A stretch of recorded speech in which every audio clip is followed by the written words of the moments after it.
resort na may 12 swimming pool, zipline adventure, mini zoo na may iba't ibang hayop, aquarium cave at marami pang iba na siguradong ma-enjoy ng buong pamilya. Dito lang yan sa Villa Alfredos Resort, San Fernando, Pampanga. At dahil nga birthday ni Mr. ay nagplano kami mag-swimming, pupunta nga kami dito sa isa sa pinakamagandang resort dito sa San Fernando, Pampanga. Dito nga pala yan sa Villa Alfredos Resort. Kasama ang buong pamilya. Magulo na nga kami dyan dahil super excited na talaga kami pumasok. Matagal-tagal na rin kasi kami hindi nakapag-swimming. Ayan, at nagbayad na nga kami ng entrance fee at ng cottage. Napaka-affordable lang nga ng entrance fee dito at ng mga cottage. Bali, 250 yung adult, then 230 naman yung bata. Yung maliliit ay free lang. Napaka-friendly pa ng mga staff dito. Papunta na nga kami sa aming cottage.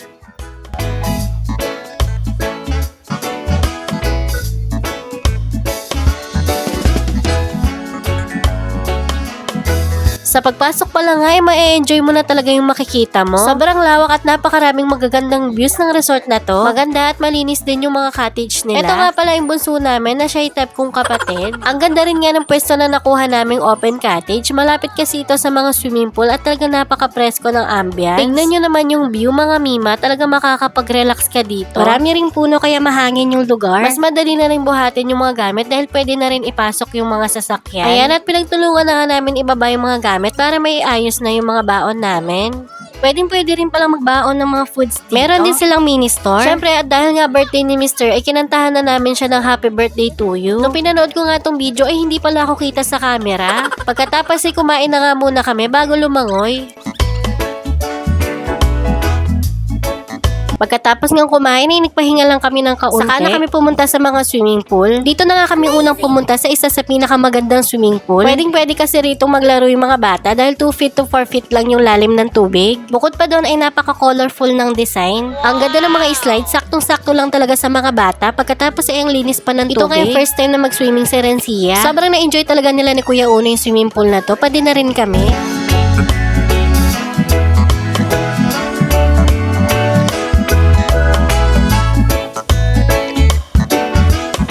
Pagkatapos naman namin naglangoy-langoy dyan, ay pumunta na kami sa pirate pool. Nakaka-enjoy talagang maglakad-lakad dito, mga mima, dahil iba't ibang views yung makikita mo. Naku, mga mima, kayo na talaga yung magsasawa sa kaka-pictures dahil napakadaming magagandang views ang pwede nyong makuhanan. Dumaan na nga muna kami dito sa Mina Zoo. Grabe, mga mima, talaga mag-i-enjoy yung mga bata dito dahil napakaraming hayop yung pwedeng makita nila. Ayan na nga si Kuya Uno, hindi niya alam kung anong unang titignan niya.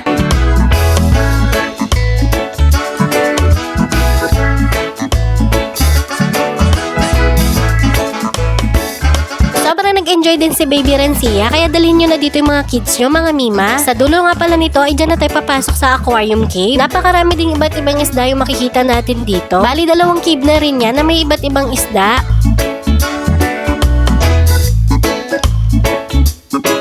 O diba, siguradong mai-enjoy nyo yung pamamasyal dito dahil hindi lang swimming pool yung meron. Talagang sulit na sulit ang ibabayad nyo.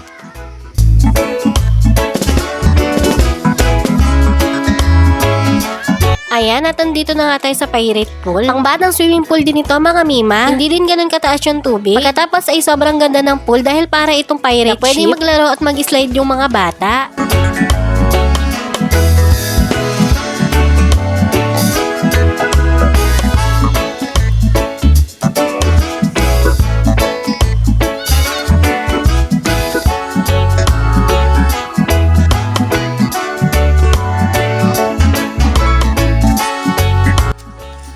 Sunod naman ay pumunta naman tayo sa pinakamataas na slide. Ito rin pala yung mga cottage nila kung gusto nyo mag-overnight.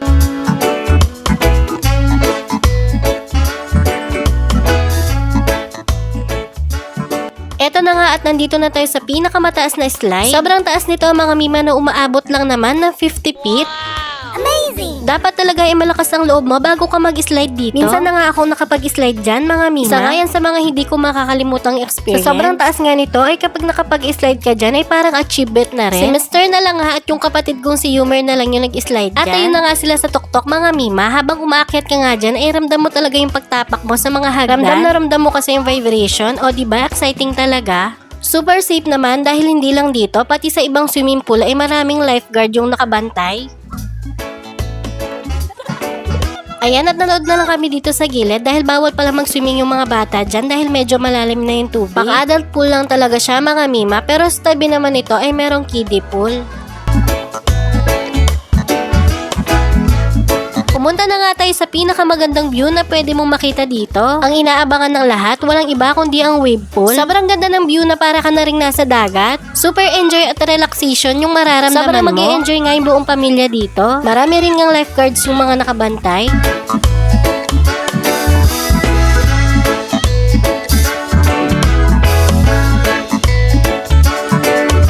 Tignan nyo naman, sobrang nag-enjoy talaga yung tatay ko sa wave pool.